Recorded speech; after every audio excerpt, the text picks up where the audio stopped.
give us the weird stuff. We want to hear, we want to hear Elvis like burping in a show, like when they released the 69. We want to hear Elvis like cussing Yes. in the studio. We want to see Elvis the human being as he's creating his craft.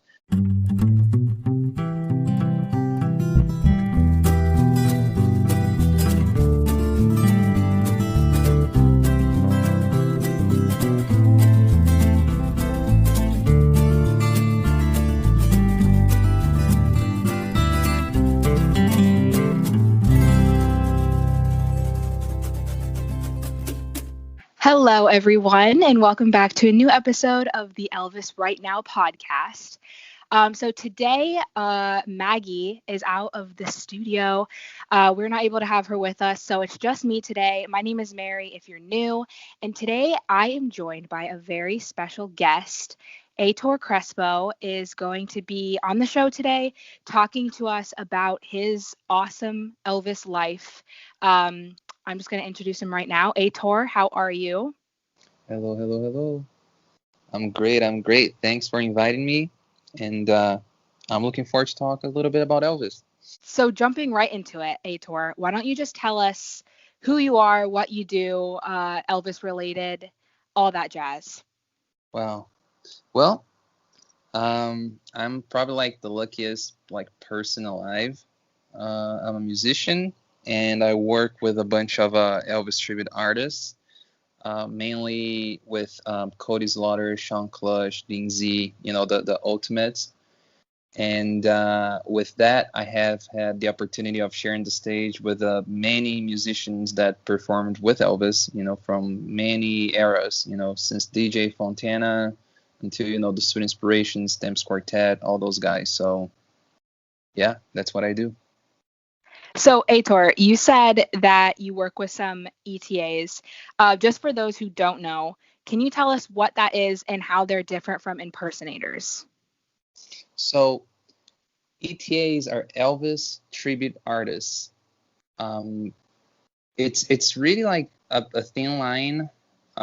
It's the term changed from time to time. It's kind of weird how like in the Elvis world that has happened way more times than any other tribute world, like the Beatles or anywhere else. Basically, like the way they separate now is that Elvis tribute artists, I guess, are a little bit like more filtered on like quality, because they were, Elvis impersonators back in the day, and then somebody else showed up with this fancy word, tribute artists, and then they all migrated, and now they're considered tribute artists. And for some time, there was an attempt to make them be called like actors. So, and it was not long ago. Yeah, it was like when EPE did that thing at the Westgate, and they had like the show with Martin Fontaine from Canada. Okay. And there was an attempt to make him different than an ETA, even though he is an ETA with the job that he does, to call him like an actor and try to do the show in a different light. But in the end of the day, it's kind of the same thing. What separating the business, it's like that impersonators turn to be like a negative term per se. Like, so that's honestly, I guess that's the only like difference for us. We kind of don't get hold into those labels, because in the end of the day, they're all just, putting the jumpsuit and going on stage and singing Elvis songs. But the way that it's defined right now is just that ETAs are more of like the illusion experience. And what I can see, it's like impersonators will act like Elvis on stage, do the same jokes. They will say, I'm Elvis Presley on stage. And ETAs, by that name changing, kind of filter a little bit that it's like, I'm not Elvis. I'm a fan. I'm wearing this jumpsuit. My hair is like that, but I'm trying to create an illusion with you that we are in an Elvis show, and I'm kind of representing Elvis at that moment, but it's not like a feel of like, oh, I'm Elvis Presley right now on stage. So that's like the difference that I can think of. Like, it's very confusing. It's really weird. And like I said, like only in the Elvis world I can feel that, where in the Beatles world they just call themselves like impersonators or a tribute band or whatever, and there's never been some difference on term or change or anything. So we live in a peculiar artistic bubble for sure. Cool. Yeah, in my mind, whenever I mean, people ask me. I remember when I was in high school, people used to be like, "Well, what's the difference between, the two?" And I always thought like an impersonator, whenever you see like an Elvis impersonator, they oftentimes, like you said, either think they are Elvis or pretty close to Elvis. Um, Even like off stage when they're like, not performing, they still have that like persona about them. And then tribute artists, to me, whenever I've seen them, which I love going to see them, it's like my favorite thing to do. Closest thing I'll ever get to an Elvis concert, but they are very respectful, and the ones that I have seen always make sure to like share their story of why they're doing it. They're usually doing it because they love Elvis, they want to keep his legacy alive, and they're paying tribute to his memory, I guess. And I have a lot of respect for that. I think that's really cool. Oh yeah, like it is kind of like that. Like the business is so broad, and it's weird. You have some weird people, those guys that are like performing like in bowling alleys, and they're acting like they're Elvis, and their work it's not even close to Elvis, Right. but they kind of get caught up in that. It's like it's one side of Elvis's magic that you want to be Elvis so bad because he's the coolest dude on earth, and Absolutely. they kind of get lost in that. And then I think it was more of a business thing of like, how can we defer our work, how we can separate. So whenever I say that I do a tribute to Elvis, people don't automatically think that I'm the dude singing at the pizza joint or the bowling alley and doing some weird thing and some weird scratchy suit that has nothing to Right. do with Elvis. So, because it does sound more fancy when you're like, whoa, where do you work? And if I say like, oh, I play with Elvis impersonators, it's like, oh my God, that's where they think. And then when you say, oh, I work with Elvis tribute artists, it's like, oh, Mm. fancy. Right. So it's true. Like it is that division. I think it ended up being very like classified on levels of work, I guess. Like a tribute artist, I would expect when I'm gonna see a tribute artist, okay, he's gonna have the right clothing, he's gonna be paying attention to details, and it's supposed to be a better, quality and a more fan friendly and Elvis friendly because nobody's gonna replace him. Nobody wants to do that, but you do meet some people when you are doing like the festival circuit. There are some guys out there that kind of get a little lost on that thing. So yeah, I think it's more of like it's an easier way, I guess, to separate. So I have a question for you about the tribute world. Um, your kind of life, what you do for a living. Can you just tell us a little bit? Because I know that you travel around, you do shows. What is that like? What do you love about that? So it's pretty insane. Elvis has been gone for so long, and you can still sell out like a large theater. You can still have a huge production, like costly production on the road. And it's actually safer. We've heard from venues that have big names, coming and performing, that they are more safe having an Elvis tribute act than like a nowadays band playing sometimes because it's more guaranteed that they can sell tickets. Wow. So it's super weird, right? It's like Elvis's music is stronger than ever right now. We have a new wave, like a new generation coming strong, and we just got to make sure that we keep pushing it, to make it happen. Um, and the best way Right. to do that is through, Elvis's music. That was his way of connecting with people, and so it's pretty weird. It's like it's surreal, like I said in the beginning, like. For somebody that since was a little kid, I would put the on tour VHS and keep watching that. And nowadays it's like I'm playing a show that it's recreating those shows and with those people in it. And we are traveling the world. Like we go to Europe, we travel all over the US, Canada, Australia. It's like, what the heck's going on? Like, how is that so powerful? And it never changed. We can go back to the same city like 5 years in a row. We're still like selling out the building. There's still the people coming. It's always new people. You rarely you see like you have the small group of people that go to every show, and which they end up becoming our friends. They kind of keep following the tour and helping us out. And but the majority of people, they're brand new. It's like people just having contact with Elvis's music like he's alive. It's like still right there. That's But so amazing. I it's love so that. cool, and it's so like interesting. And I've seen like in the last 4 years how the number of kids in the audience, it's like it has raised so much, so much. Like everywhere we go, there's little kids with little jumpsuits all over the building, all over the building, and they're Yes. dancing, and little tiny kids knowing every word. And I'm not saying like, Love Me Tender, All Shook Up. I'm saying like we're playing It's Impossible, and there's like, Yeah. 5-year-old kid singing the song, and you're like, how the heck do you know this song? How did you hear it? Right. Like, so it's so weird how this kids, I mean, I guess with the internet you have more access to things, and kids nowadays just stay in the iPad and the iPhones and just, Mm, but it's right. great. Hey, if you're looking up Elvis on YouTube all day, keep doing that. It's so cool, like to just watch. And I don't know, it's like an honor that like we feel a little bit that we're doing our part. It's like, okay, this kid's listening to this song, live played in the Elvis's version, and there was no other way that this kid would have access to this because Elvis is not here. So Right. it is kind of cool to have a certain role in this kid's life. Like, okay, this is what Elvis's show kind of felt like. It's like, if we can do like 0.0001% of what it was like being an Elvis show, like our job's done for sure. So That's so cool. And I know, like, I think our first episode here on this podcast, we talked about how Elvis is so relevant, even 43 years after he died. Um, it just keeps going on, and new generations of people keep, getting invested in his music and his story.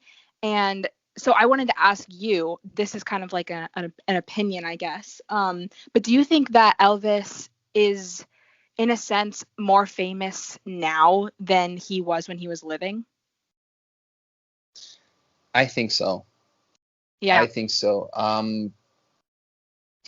Because of technology, uh, his reach just kept going. And the cool thing is like he didn't need no boosting, in this post. He didn't Mm, need a marketing company pushing him. He just did by himself.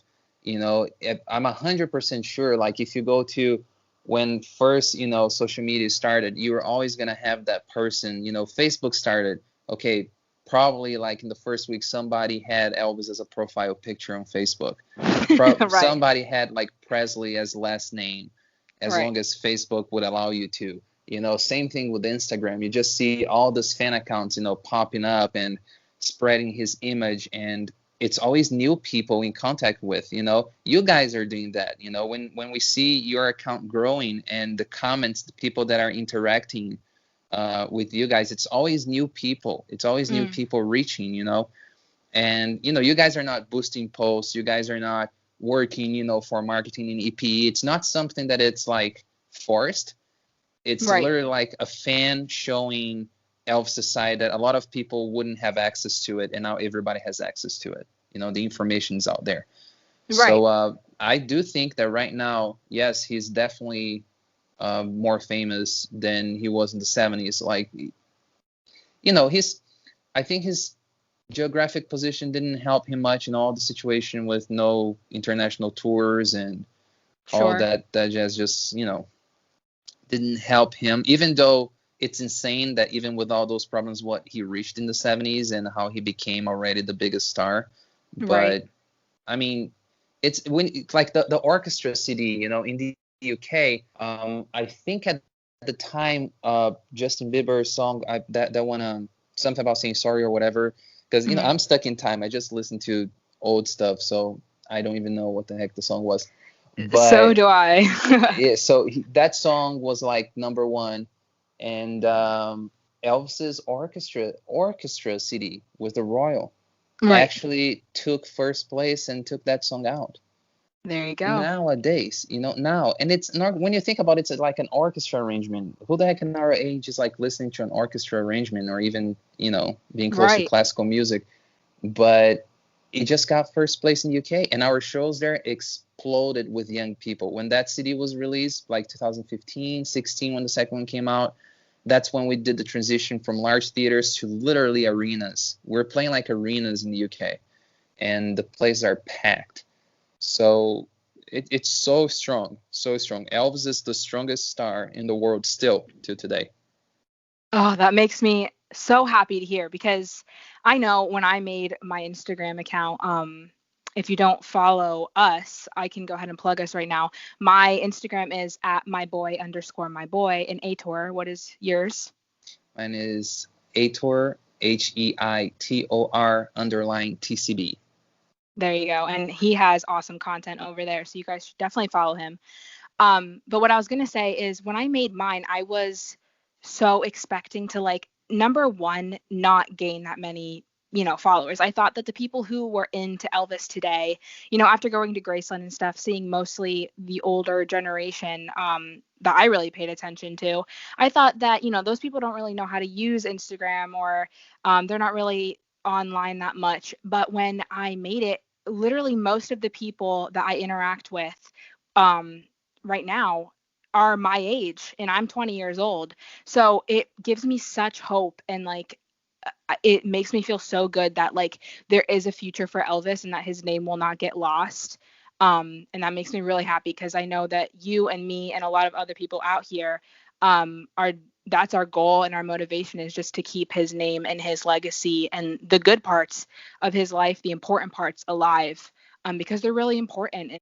Oh yeah, and it's pretty cool how, like, we are hard to please, this new generation, because we got attached with Elvis. I feel like the older generation, they got attached because they had everything, there. They had Elvis was alive, new songs were coming. Right. Elvis's image was right there, so everybody's like, falling in love. And you still have the image thing, because I mean, holy cow, that dude just looks the coolest dude ever. Even in For the 50s sure. in the photos, it's like, it's so like modern still, and so like cool. Right. But our generation, we are more stuck into his music, into his craft, So I think we are pushing releases. I do think that the new, from Elvis and Nashville release, it was a push from newer generations, where we need to hear more Elvis music, and we need to hear it, best quality possible. And they gotta give us that, because they are competing with artists that are recording nowadays. So how do we make a recording sound like it was recorded last week?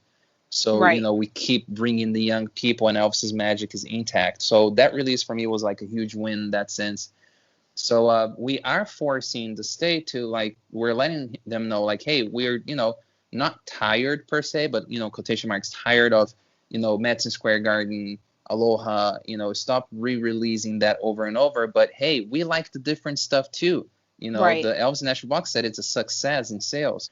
So I love that we are slowly heading towards that path. And the Elvis in Nashville box set literally has, like, pretty much all of my favorite Elvis songs on it. That has been, like, my favorite release to date. It's so good. Oh, it's so cool. And the guy that mixed it, I mean, the guy just made it really sound like it's a brand new band that just released their album. It sounds so new. And it just to show that Elvis was ahead of his time. And those songs will never get old. Like, they will never get old. Yeah, I don't think, like, oh, I'm listening to old people's music when I listen to Elvis. I think that his songs rock, like, still.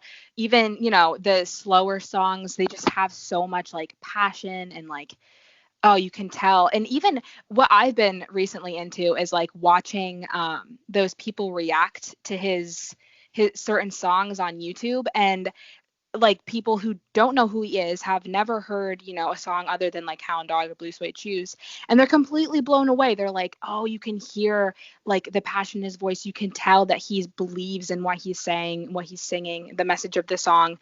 And that makes me so happy as well, because, like, how cool that people still vibe with that music that, usually would be thought of as, oh, that's an old person song.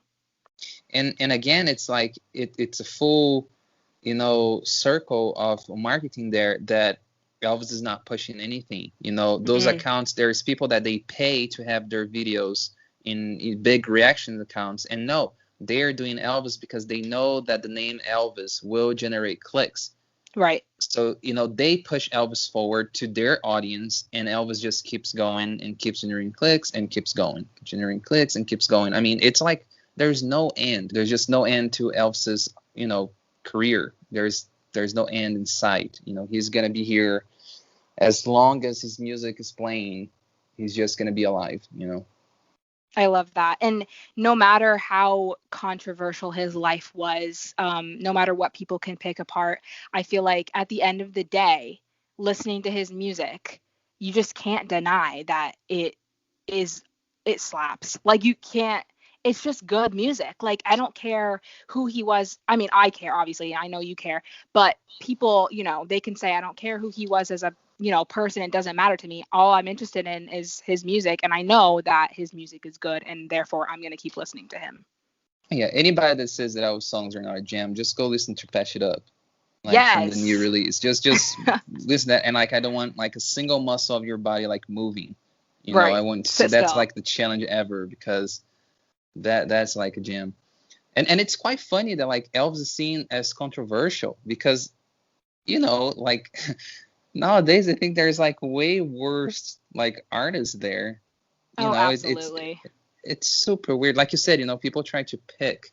They gotta find something that they can twist a little bit and somehow make it, something huge out of it. But right. I guess it's like Cornell used to say. It's free publicity. Everything just they gotta talk about Elvis.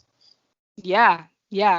And it could be today. It's just cancel culture is such a huge thing. So people have to find something wrong. If people like somebody, there has to be something wrong with them to find. So, but like you said, yeah, talk is talk. His name is still out there, and as long as there's people like us that care to put the work in and really find out the truth, I think that there's hope. Oh yeah, 100%. 100%. And I love your videos about that, by the way. About Thank how you. Elvis, Elvis and racism, Elvis and, the big, Priscilla was just 14, Yeah. Oh my God.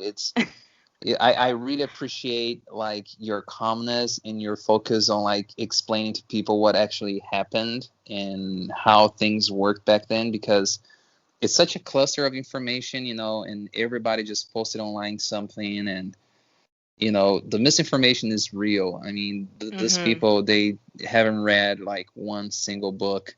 Right. It's so I really appreciate those videos to explain to people, okay, here's what really happened. Here's what was going on. So calm down, take a deep breath. Right. And check what happened, Exactly. And like you said, usually it's just the fact that people they hear something and they go off of what they hear. They really don't really have an idea of what actually happened. They usually don't put the work in to actually find out. So, I mean, that's my goal, is to just get that info out there, because most of the time people actually don't care about that. They just care about, the gossip or the tea, if you will. And it's also it's good to remember people. It's it's weird. With other artists, I do feel that they are perfect. It's when I think about Paul McCartney, yeah, he has a lot of stuff that happened in his life, but people don't make a big deal out of it. It's he's above that. And Right. I think that because Elvis connects with people in such a human level through his songs, that somehow that works against him.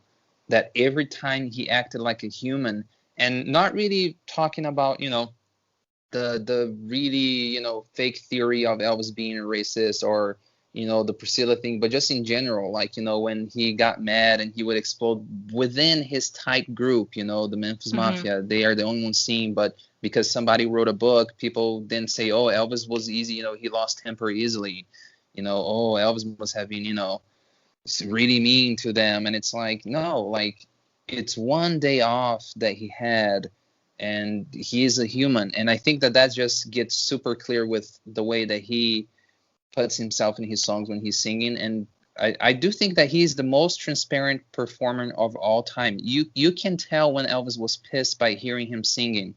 Mm, You know, you can tell when he was bugged about something by just listening to a concert bootleg. You know when something was not right for him, and you know right. when the day was awesome for him. You know, so there's no other performer in the world that it's that transparent about how they're feeling while they're singing, you know. I agree 100%. That's a really good point. And I was just talking with someone else about that. Like, if you listen, um, you know, in the 70s, late 70s, to those bootlegs, those concerts, you can tell when he was having a bad day. You can tell, when his life was kind of falling apart, as it was back then, in those years. Or you can tell when, I don't know, that you can tell, like, his mood in his songs. And I think that goes back to, he felt his songs that he sang, and he meant every single word. And so if there was like a passionate song, maybe one with like a sadder message or something like that, it always came across, and It's you like could the highlight of the night. right, exactly. Yeah. Not only with that too, but like his interaction, it's like, and it makes you respect him even more because there are days that we all wake up and we're like, we don't want to do anything today because we feel like crap. The day is already Mm, bad. We woke up, in a weird mood, and it's like we avoid seeing people. But Elvis had no choice in that. It right. was like, if it was a show day, I'm sorry, you're gonna wake up the time you're gonna wake up. You're gonna put on that jumpsuit. You're gonna go on stage. You're gonna sing in front of 20,000 people, and you gotta seem happy. And he had the pressure that he put on himself of. These people paid the tickets to see me because he was super loyal to his fans. So they Exactly. need to see a good show. So he would force himself, and sometimes you can like literally hear that clash, and it's hard to listen to those bootlegs sometimes because you can feel the clash of him not wanting to be there because he feels terrible that day. Right. He's depressed. He's having some, he read some spiritual book that, kind of opened a door for him that he's, having some insights about a life decision or something. Right. And at the same time, he's like, I gotta please these people. I gotta make them leave here happy. And Right. you can hear that clash on every note he's singing when it's a bad night. I mean, it's pretty incredible how he can communicate through singing. He Right. doesn't need even to tell people that he's bugged. The fans would feel that we're in the building. And the coolest thing is that most of the shows, the audiences are answering well because, they want to give to Elvis and make sure that Elvis feels welcome. It's like this weird thing that it was like an exchange going on between Elvis and the audience constantly. So that's why I Absolutely. love bootlegs. I just adore listening to bootlegs because you can know when something's wrong and when something's not, and just respect him as an artist way more. Yeah, that human side just shows itself, and that doesn't happen. I mean, even today, like, it's hard to get that insight of like what they're feeling. Some people are very open about like mental health and struggles like that, and some people just aren't. Some people are, and Elvis he really wasn't, like, to his fans. He wanted to seem like, he wanted to make them proud, and he wanted to, like you said, give them a good show, make them happy when they left, and give them a good experience. But you could tell, as we just said, in another way through him, and that was through his art and through how his performance came across that night. Exactly. And that time too, conservative 70s, depression was something that did not exist, in Exactly. their minds. And it's like you got to deal with it. And it's not like somebody being scared of saying they were depressed. Like in Elvis's mind, it was like, there's no such thing as depression. It's something else. It's something else. I don't know Right. what's wrong, but it's something else. Oh no, it's none of that depression thing. Just like weak people have it or something. Whatever the heck was the propaganda in the 70s about it. Mm, But so it's a constant conflict, like on Elvis's like later years. It's interesting and it's sad, but at the same time, it's incredible as like a performer, right. how he just kept on giving. He literally like just went until his limit. He passed his limit. I mean, that guy was the best entertainer of all time, without a doubt. A Without a doubt. 100%. Yes, I agree. So, Aitor, kind of switching gears here. We were talking about bootlegs for a while, and that made me think of concerts in general. And I wanted to know, do you have a favorite concert And if you do, which one is it? I do. My favorite show is the Boston 1971. Okay. I just love 1971. Not really the Vegas period because he was like really rushing things. I mean, he was playing for like 45, 50 minutes, no stop within songs. The shows are Right. very rushed. But that November 71 tour, I don't know. I kind of have the image that he was already getting bored with Vegas in 71. And he just wanted to get over with the show, just do whatever, and, you know, just get done with it. Now, when he was on tour, I feel that that was more of a challenge for him, and still new because he just started touring like the year before. So it's more of like a, will I please the audience tonight? You know, and I feel that he was Right. not still like safe, like spot. Like after the Aloha, I think that he reached a safe spot that he was like, I know that people are paying money to see me, and I have a pretty consistent show, so it's like safe zone. I think Right. 71, he's still exploring a lot. So he's throwing some weird songs. He's doing some, you know, crazy moves on stage. The mood is just incredible. His jokes between the songs, he was just having an incredible time. You know, he is where he was supposed to be, like on stage. So for me, that November 71 tour, it's like a mix of like, that's the way it is, and on tour. And he's just, you know, figuring out what the heck I'm gonna do, you know, start using capes. Oh, it looks pretty cool when I open the cape in the end and people like faint like crazy. So you know, it's kind of like he's discovering his potential, like of like the 70s, you know. So that's so why. cool. And that show, just because it's the only one released till now like in soundboard quality, so you can really hear everything. Right. Pretty, you know, okay. It's not like one of the best soundboards, but it sounds great. But yeah, that's definitely my favorite show. Like if I had to go back in time and watch any shows, it would be that November 71 tour for sure. That's so cool because 71 is, I think, a very underrated year. Oh, super underrated. Like Yeah. listen to his studio sessions. The Elvis Now album is incredible.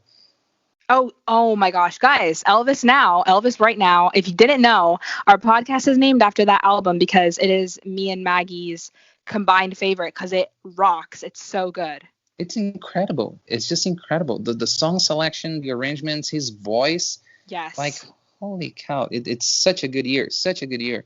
It's such a shame that like they didn't record much of that year. You know, it's kind of like you have in 1970, you have the That's the Way It Is on stage album and all that, you know, big thing. And then you have that gap year in the middle, and then you have 72 like on tour, Madison Square Garden, you know, Right. everything going on.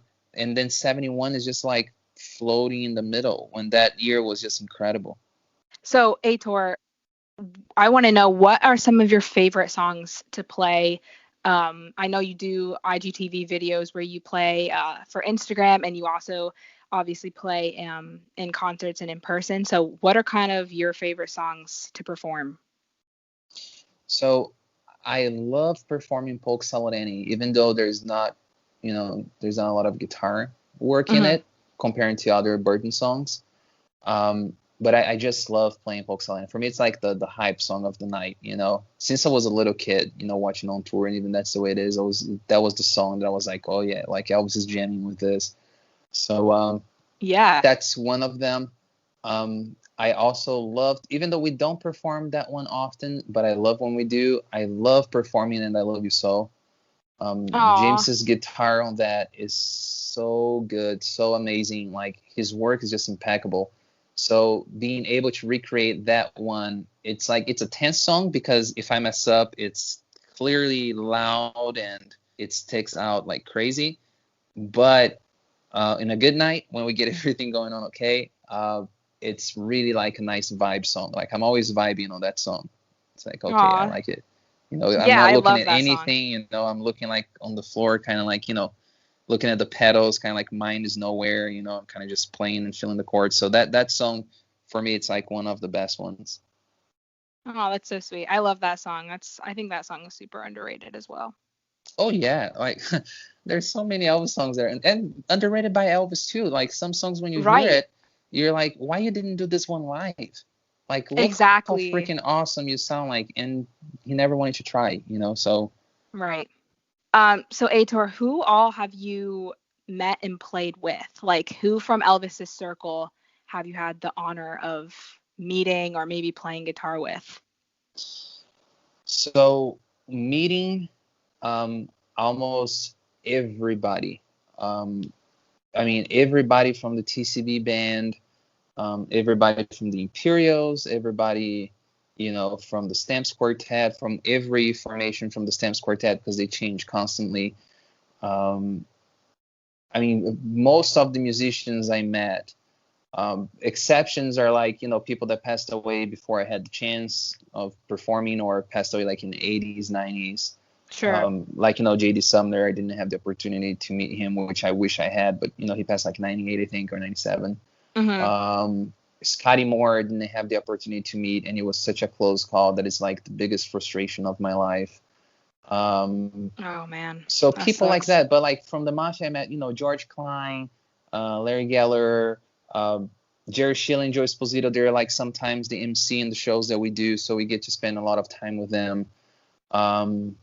So everybody on that sense I've met. Now performing, the biggest honor of my life was performing with DJ Fontana for like almost 6 years. That Wow. was like the highlight of my career ever. Like, it's nothing will ever compare sharing the stage with that man, and just, hanging out with him. We traveled together, we ate dinner together, we did everything together because we were on the road, we're traveling. So All that right. for me was like the highlight. I performed with the Sweets, with, Joe Mosquito from the Imperials. Everybody from the Stamps was already there. Man, so many people. It's kind of like hard to like name them. Sometimes I even like forget, and I'm like listening to a recording, and then I kind of remember, and it's like, oh yeah, I performed with that person.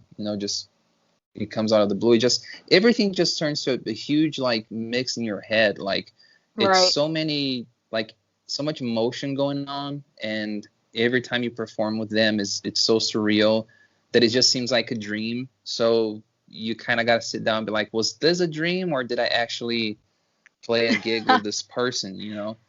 I Am I love just that. like thinking about this, or did it really happen? So that has Right. happened a couple of times.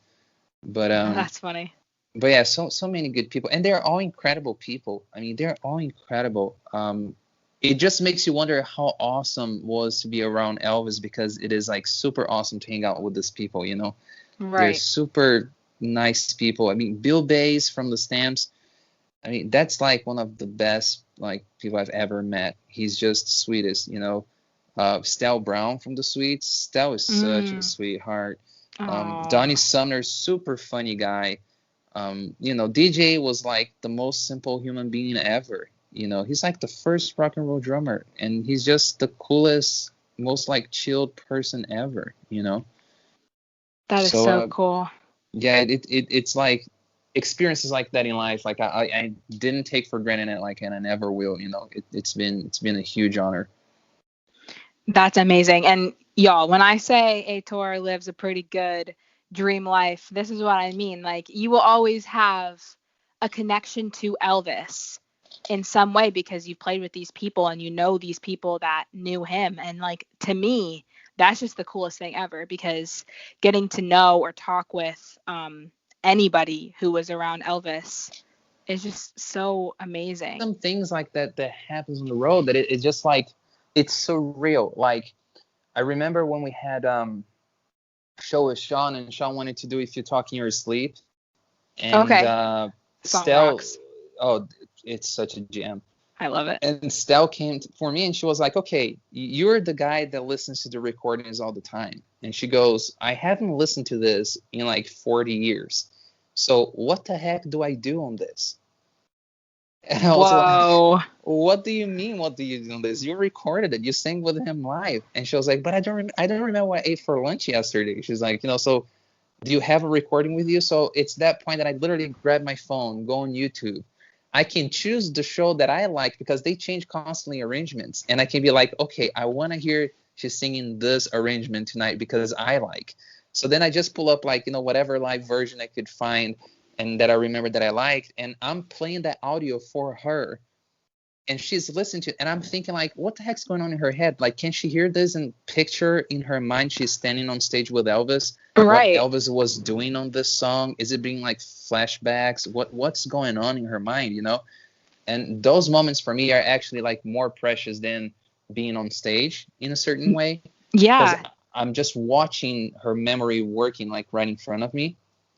And that was just like one of the most real moments of my life, just playing some recordings for her like that. And she's like, oh, yeah, I remember. Oh, now I remember. And then she just goes on stage and does exactly like they did, the live version. And I'm just like watching all that unfold. And I'm just like, oh, my God. Like, what did I just witness? Like, what happened? That's insane. That is so cool. And Wow. of course, the occasional Elvis is playing everywhere. So there's been times that we're walking in the airport and like literally some CD store like in Cleveland had the Aloha playing. And we're literally walking in the airport with Stell, and we just look and we're like, oh, hey, the Aloha's playing. And then it's like, oh, crap, like you were there.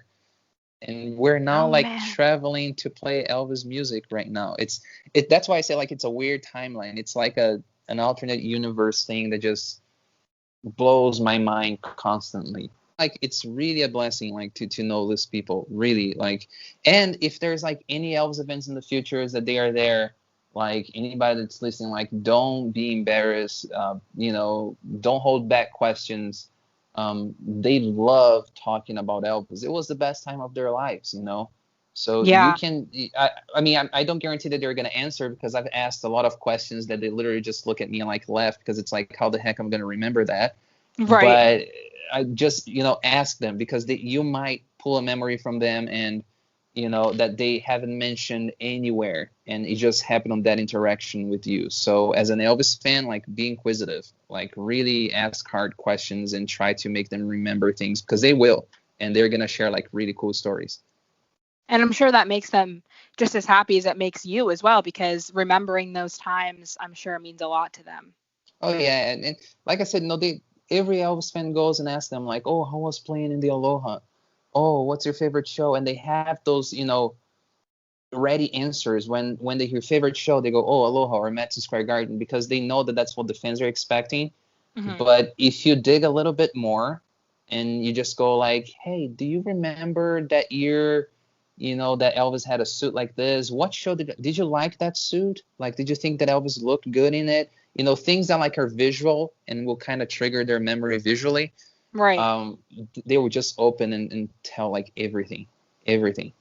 So that's like a better approach that I've had in a few years, because I'm not like really a big fan of asking, common questions anyways. I always have some weird questions. Like I read things in books and I want to know if they're true, if they're involved, or how was their Sure. perception of the situation, because you have one view, but when something happened with Elvis, you had like 15 witnesses around, so you Right. want to know what, each one saw, because we can't hear from Elvis. So we want Right. to kind of, make a little movie in our mind of like how it really happened.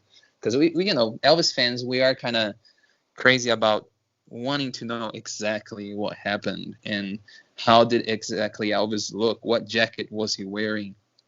Did he give a smile on that time? Did he find it funny? Right. It's we have all those, weird questions that, only Elvis fans will understand. But so yeah, like every time that there's opportunity to see them, meet them, they do a lot of panels during Elvis Week and things like that. So that's something that I never wanted to spend money with. I always thought that the panels were expensive, Mm-hmm. but I've lost so much, and I realized that like the information that comes on those panels are so good. Just It's having the worth it. opportunity to hear them talking, it's totally worth it. Like if you're into Right. Elvis' story, like that's the event that you gotta go. Well, Aitor, I have one more question for you before we wrap up today's episode. And that is, I get asked this a bunch, and I want to know what you think. What do you think Elvis would have thought of Elvis tribute artists, and just how relevant he still is, how many, concerts are still being played with his music being featured? What do you think he would think about that? So I have two like images in my head about that. Like I think that the guys that we think that don't do a good job and we kind of sit there kind of clowning around, Mm-hmm. I think that Elvis would get a kick out of it in like a funny way. Sure. And, I think that his humor would kind of not cross of being, I don't know, of being something negative, but I think that he would find it pretty funny and amusing, and he would still, he would still get it that it's like a tribute to him. Right. But I think that he would have fun with it. I really think that he wouldn't be like mad about it or anything. The good guys, the guys that are, doing the research, that are really, putting work into their performance, I think that he would be really happy and like honored somehow. Sure. First, I think he would be like really weirded out, like in the sense of like, oh my God, these guys are paying attention if like the stud on my suit fell on a show or another, and they're trying to recreate the same exact thing. So, but I still like in a positive way, not like weirded out like in a negative way. I think honestly that he would be, I don't know, happy. He had some interactions with ETAs during his lifetime. I Right. mean, in Tahoe, he literally called this guy up on stage, and the guy sang Hound Dog on stage with Elvis. If he was against them, he wouldn't have done that. Right. Exactly. So the guy in California that would show up at the gates all the time, he would go and talk to the guy, and always, give attention to him, and always, it's, I don't know. I feel like the guys that Elvis would, in quotation marks, approve, because, the guys that Elvis, I think, would like, in a sense of they're doing a great job.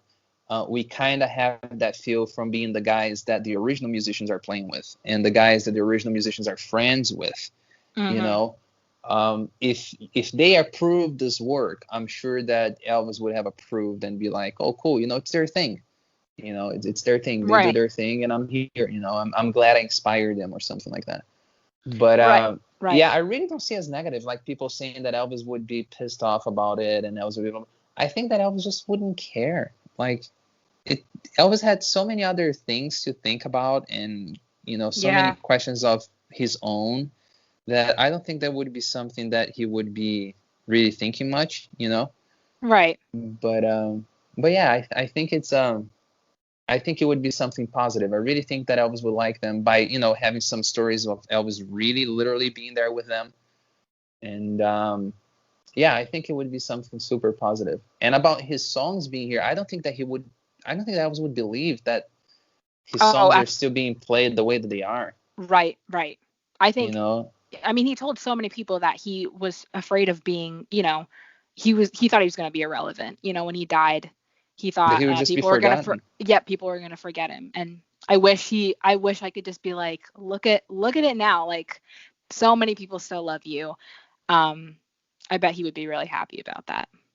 Yeah, like, hey, we are re-releasing some recording that you did in 1970, but hey, Right. look at this, it's still selling like crazy, and people are getting nuts about it, and people are arguing about it over internet. Oh no, this is not take 2, this is take 3. Oh no, this is blah blah blah. Oh, it's like Right. that for me, it's more mind-blowing of him, seeing how many people argue like on comments on Facebook about, oh no, that day, the last day that he wore the cape, there was a huge argument some time ago about what was the last day that he performed with the cape. Probably the cape is heavy, and like his back was hurt on that tour. He was just like, I'm gonna wear today and not the next day. Right. And today it's like a whole day debate on Facebook. Oh, why did he stop wearing the cape? Why was this the last time? Oh, So bye. yeah, I think that honestly he would be amused with what's going on. Like I think he would love that in a certain way, but at the same time, he's just curious. It's like he probably would be like, okay, stop crying here, and just give like a cape for every person, and be like, okay, here, you can Exactly. Here, keep have it. the house. Yeah. Yeah, Exactly. yeah, he's a cool dude. Like he's a special, performer. I don't think there's ever gonna be someone, and there's never been someone like him. He's unique. He was literally he was a gift to humanity for sure. Oh, yes. You have people that get close with like reach, and you have like bands like the Beatles that brought a lot of happiness to people, but still, it's Elvis is above all that. He influenced them. He changed the business. He's the one that determined back then that how music business would go. What's the next trendy thing? Even when blank with the movies and things were going on, and we see the jokes from, the Elvis and Nixon movie, how like the hippies wouldn't recognize here and anything.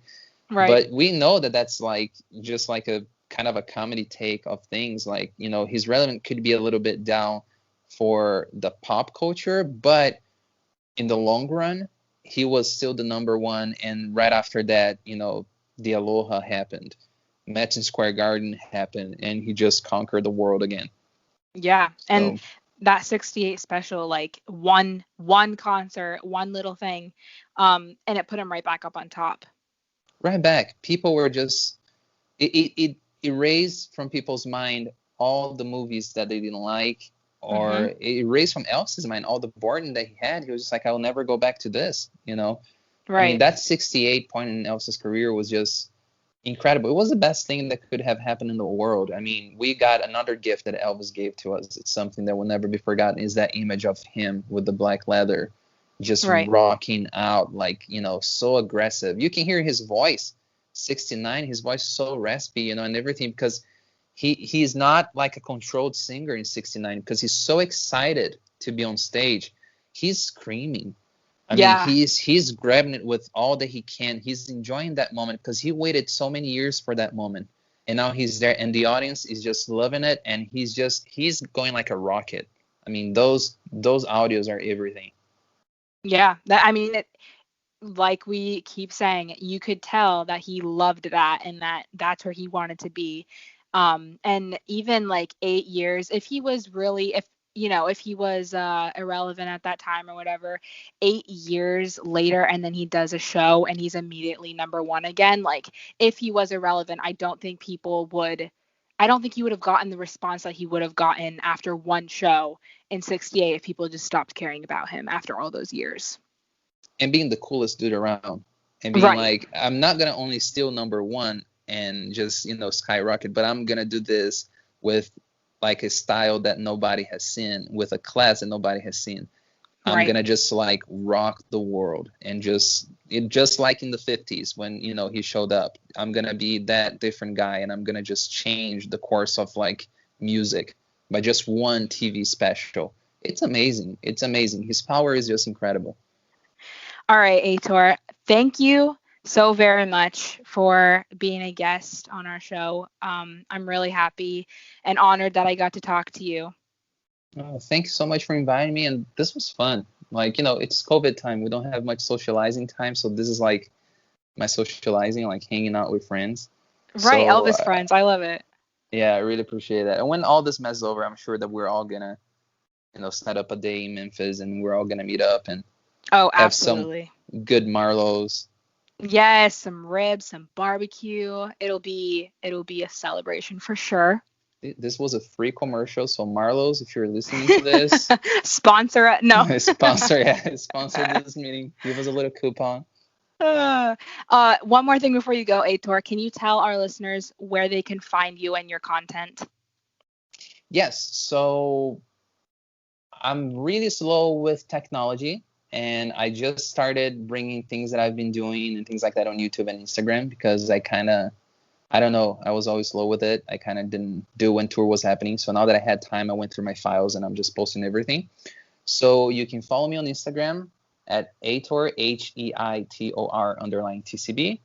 Or on YouTube, I post a lot of weird stuff.